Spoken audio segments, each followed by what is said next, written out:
चलिए, आपके सामने बिल्कुल दायरेबंद ट्रेड फिलहाल स्क्रीन पर आता हुआ दिखेगा। 2:52 पर निफ्टी फ्लैट, बैंक निफ्टी में कोई मूव नहीं। बाकी मिड कैप्स और स्मॉल कैप इंडेक्सेस मेजर एक इवेंट से पहले, जो कि आपको 11 बजे पता चलेगा आज रात को, यूएस फेडरल रिजर्व के मूव्स आपको बिल्कुल शांत बाजार में घूमते हुए दिख रहे हैं। यतिन जी जुड़ चुके हैं। ट्रेडर्स और डीलर्स ज़रूर कुछ ना कुछ आपको करते हुए दिखेंगे। शांत बैठना उनकी फितरत में नहीं। यतिन जी बताइए, कहाँ का रुझान है, तेजी या मंदी में? जहाँ तक कि डेली रूम्स का सवाल है, एक मैटर काफ़ी क्लियर है। एफआई डेस्क से आपको काफ़ी ज़बरदस्त शॉर्ट कवरिंग देखने को मिल रही है।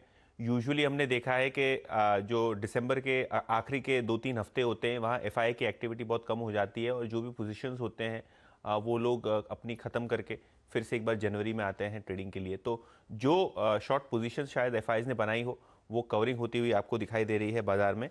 दो स्टॉक्स स्पेसिफिकली डीलिंग रूम्स आज अपने क्लाइंट्स को रेकमेंड कर रहे हैं, जिसमें एलएनटी सबसे ऊंचे पायदान पे है। रेगुलरली वो यहाँ ट्रेडिंग की जो है सलाह दे रहे हैं, खरीदारी की तरफ रुझान है। और काफ़ी सारे एफआई ब्रोकरेजेस भी आपको दिखेंगे इंफ्रा स्टॉक्स पे बजट के पहले पहले खरीदारी की सलाह देते हुए। ओवरऑल बेसिस पे आज 2.5 लाख शेयर्स का ओपन इंटरेस्ट में एडिशन है। फ्रेश तेजी की पोजीशंस दिख रही हैं आपको एलएनटी में, और यहाँ 40 से 50 रुपए की अपसाइड के लिए खरीदारी वो करा रहे हैं अपने क्लाइंट्स को।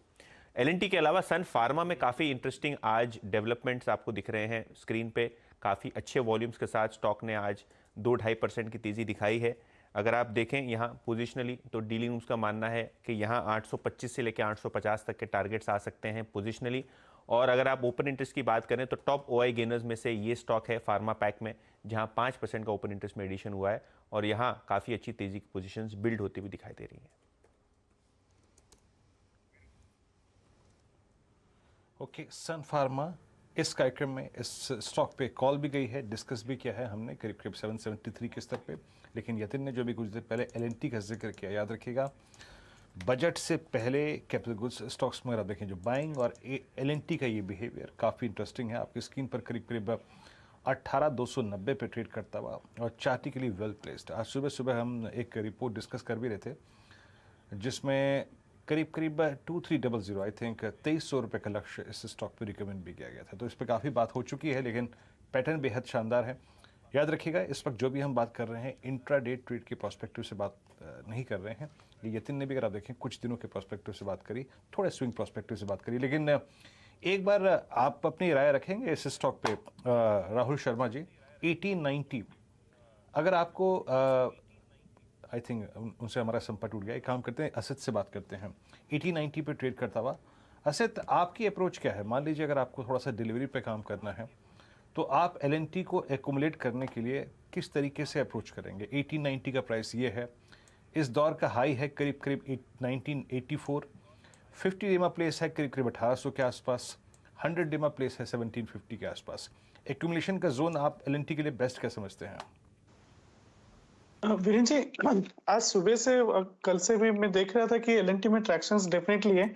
आई थिंक अभी एक्यूमुलेट नहीं करके अगर 1860-70 के रेंज में मिलता है या 75 के रेंज में मिलता है, I think you can definitely go.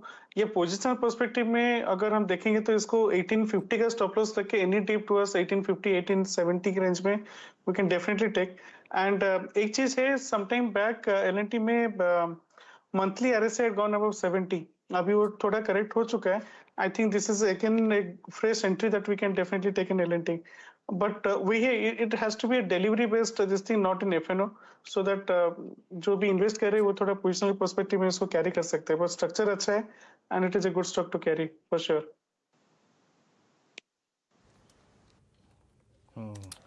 Good structure to carry, और याद रखिएगा बहुत शानदार स्ट्रक्चर है इसका अगर आप देखें। और ये इसने बहुत लेट पार्टिसिपेट किया, याद रखिएगा। हमने 7513 का निफ्टी देखा था करीब करीब आप समझ लीजिएगा कि मार्च में।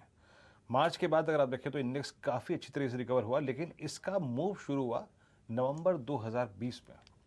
तो लगभग आप समझ लीजिए कि अप्रैल, मई, जून, जुलाई, अगस्त, सितंबर, अक्टूबर, नवंबर, लगभग 8 महीने बाद इसने अगर आप देखें इस रैली में पार्टिसिपेट करना शुरू किया। तो अच्छा करता हुआ स्टॉक का। मीनवेल ऐसा ही कुछ एक और स्टॉक है, लेकिन इसको लेके अभी तक हम दुविधा में हैं कि जनाब ये अपना बेस बना पाया है कि नहीं बना पाया है। गौरांग जी हैं क्या? प्लीज़ बताइएगा मेरे को। 2324, याद रखिएगा 2324 अभी तक हम ये कहने में अगर आप देखें श्योर नहीं है कि इसने 200 डेमा के आसपास अपना बेस बनाया कि नहीं बनाया। उसके बाद वहाँ से अगर आप देखें लगभग 150 रुपये रिट्रेस हो गया, अभी भी कह सकते हैं नहीं बनाया। वरांग, आपकी राय क्या है HUL पे? आप कैसे अप्रोच कर रहे हैं इस स्टॉक को 2324 पे? ऑलमोस्ट ये इस वक्त अपने 200 डेमा से भी 125 रुपये नीचे ट्रेड कर रहा है। वीरेंद्र, स्टॉक का नाम दोबारा दोहराएंगे आप? HUL आजकल 2-3 स्टॉक्स के तो चर्चे बहुत जोर से हैं। HUL, ITC। वरांग, तो ये बात तो सही है वीरेंद्र, और यहाँ पर भी आप देखें तो एक दौर चला था इसका, निरंतर ऊपर के तरफ के दायरे देखे थे, और नतीजों में जैसे मैंने पहले भी जिक्र किया तो लागत खर्च, input cost, margin, ad spend, promo spend, जो भी आप कहें, उसको लेकर के दबाव था मार्जिन में, और मुनाफे में भी थोड़ा बहुत दबाव था। लेकिन 2850 से लेकर के 3000 का लक्ष्य हम बना करके चल रहे हैं HUL पर। और वीरेंद्र, हिंदुस्तान खपत से चलने वाला देश है, 140 करोड़ की आबादी है, जिसमें 35% युवा। तो आप थोड़ा बहुत आपको समय देना पड़ेगा अपने निवेश के ऊपर, लेकिन 2850 से लेकर के 3000 के लक्ष्य हासिल होने में मेरे ख्याल से ज्यादा मुश्किल या कठिनाई नहीं होगी।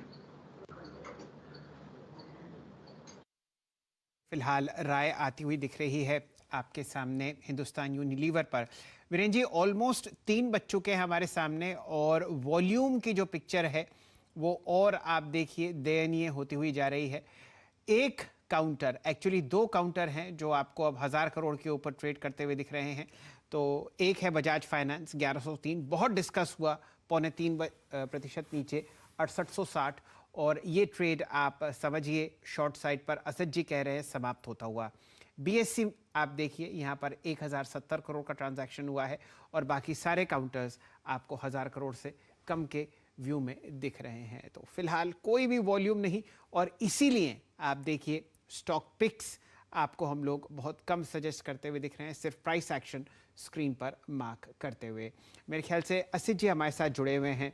असित जी, निफ्टी 17,250 और बैंक निफ्टी अब मामूली से लाल निशान में, कुछ व्यू आप रखेंगे कल की एक्सपायरी के लिए और दिसंबर के इस बचे हुए सत्र के लिए?